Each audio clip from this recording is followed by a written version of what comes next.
I'm going to go through these names. I'm going to give you one or another, right?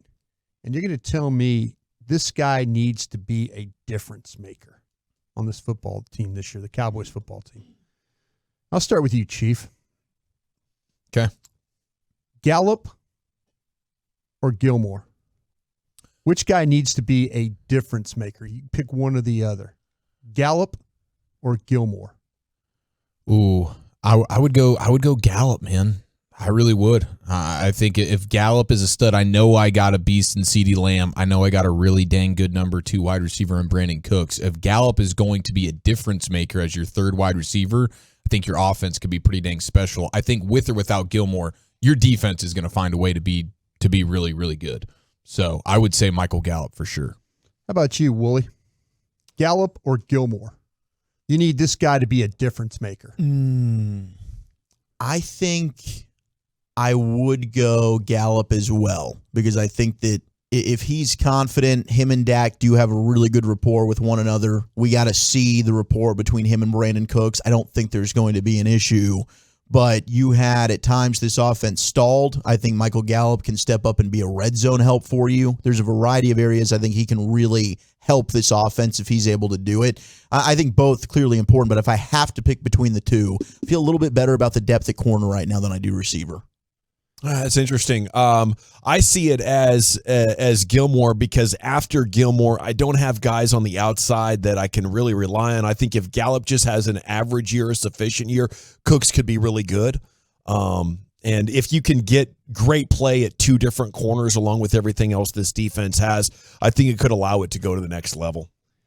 I'm to the point where I think it's Gilmore myself. I can see both sides. Maybe with some of the stuff that might be going on with Diggs in the future and stuff like that, I just need to be solid over there. And I think I could kind of work around. They worked around Gallup last year a little bit, but it would be nice if he could be a difference maker. I don't disagree with anybody there, but I kind of feel like that maybe they got themselves covered with Lamb and then with Cook. I think we really need this defense to take a big step up. Yeah. And I know it was great, but I don't think it's realistic to expect this offense to start executing against the playoff level defenses, because they're just kind of leaving their offensive line dying on the vine. I just don't know how much better your defense can really be. Ultimately, they're keeping these teams in the games that you're losing at the end of your season. They're keeping the opponent from scoring very many points. How many less points can they score? Or can I look at my offense and say, why don't you just score a few more? Like, I can't ask my defense really to do much more. And they did it without Stephon Gilmore. They had their huge problem was they didn't have enough weapons. And let CeeDee Lamb miss a game. Yeah. Let Brandon Cooks miss a game. Sure. If Michael Gallup's not going to be a difference maker, your offense is bleeped. Yeah, I understand where you're going there. How about this one, Zachary? Mm-hmm. Tony Pollard or Leighton Vander Esch? Oh, it's got to be Tony Pollard. Yeah. And they've given him $10 million a year. Like, to me, they have to have Tony Pollard be a difference maker. He is the new straw that stirs the drink, right? You know they're going to want to run the football. That's what they've talked about. So I think they need Tony Pollard to be absolutely a top 10 level running back this year. And I feel better about, I think, a lot of people in terms of what they've got behind him. But I'm not thinking as that of, they're going to step in and be starters. They can just help take some of the pressure off, or maybe a spot start a game or two. All of a sudden, you don't have Tony Pollard, and you need one of these guys to be your starter for 10 to 12 games. Then, yeah, we got a different thing to talk about here. Gavin, Tony Pollard or Leighton Vander Esch? I need them to be one of these guys to be a real difference maker. I think it has to be Pollard. There's not many options behind Leighton Vander Esch at linebacker either, but if he's just sufficient, does his job, I think your defense is going to be fine. But TP is the only back you have that gives you a chance of getting high production without great blocking. I think the other guys are really going to depend on real good opportunities to run. So TP's one of the rare backs in the NFL that can make plays almost by himself. Chief? Yeah, offensively, you need as many difference makers as possible. So I'll trust Dan Quinn to make up for a subpar Leighton Vander Esch or an injured Leighton Vander Esch, and they've added Mozzie Smith, so the consistent run stopping on the defensive line should be helpful. Damone Clark maybe gets a little bit better in year 2. So I feel like it's got to be Tony Pollard in that scenario. I think Tony Pollard has to be huge this year for them. I think they, in a lot of ways, running the football, catching the football, I think he has to be everything that you're paying him to do. You know, you put a lot of eggs in his basket. 100%, man. He's got to find a way to deliver. He really, really does. All right, Gavin. Jake Ferguson or Deron Bland? Tight end Jake Ferguson or cornerback Deron Bland? Who needs to be a difference maker this year? It's got to be Deron Bland. I guess Eric Scott, the 6th rounder, could jump up for you at cornerback, but after Bland, you don't have much. Ferguson could get hurt right now. Knock on wood that he doesn't. Hope it doesn't happen. Love the guy. But you still have Hendershot. You have Scooney. You have McEwen. You could be fine at tight end without it, Ferguson even on the roster. You take Bland off this roster, and suddenly you're looking thin at corner again.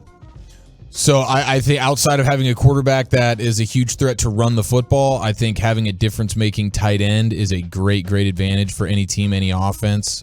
So I would take a difference-making tight end. I will trust Dan Quinn to figure it out once again with McQuamu. Maybe Jordan Lewis gets it figured out. But I would imagine Dan Quinn could find a way to patch a Deron Bland hole. But my gosh, if you have a difference-making tight end, that is awesome. And the Cowboys haven't had one. Wooly? Yeah, I do think Ferguson has a big year, but in this scenario, man, I think I'd go with Bland. Because you got to worry, like year to year, these corners, I think it's tough to predict how they perform. That's why you don't have a ton of really elite type of corners in the league. Some have a good year, then all of a sudden, boom, the confidence is shot and it's not as good. You need Deron Bland to keep trending upwards. And all of a sudden, you need 3 starting good corners in today's league. Teams are going 4 wide receiver sets left and right. If you've got Diggs, Gilmore, and then now you've got Bland who's playing his balls off out there, you feel fantastic about this secondary. So I'd go with Bland. I think he can definitely put the Cowboys over the top as arguably the best defense in all the NFL. I think that Bland, because I think he's going to beat out Jordan Lewis for that nickel corner spot. I think that if he's in that role where he's having to cover out of the slot, and the way that teams attack you with those, with the 11 personnel, the 3 wide receiver looks and stuff like that, I kind of feel like that he needs to be, I think they could get around.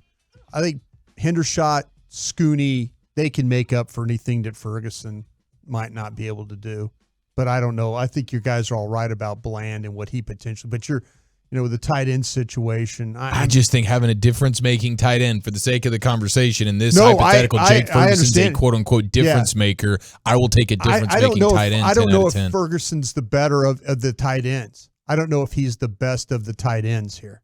I really don't. It's fun to watch them compete, man. I put him in there. Okay, my final one real quick here before I get out of here is Tyler Biadasz or Osa Odighizuwa, the defensive tackle or the center? Tyler Biadasz. Offensive line absolutely has to be playing at the highest level for this offense to function. So, again, I trust Dan Quinn to patch up a Osa down year or something. Yeah, it's Tyler Biadasz. You need him to continue to get better. I've put Osa as my breakout guy, but between the two, Tyler Biadasz has got to perform. Gavin? Yeah, they're setting Dak up to take the fall unless these offensive linemen step up and have big years. It's Biadasz. Yep.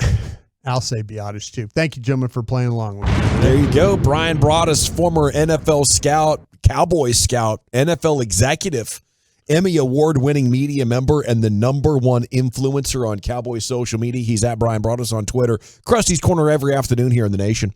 He's in the building. Yeah, that's right. Okay.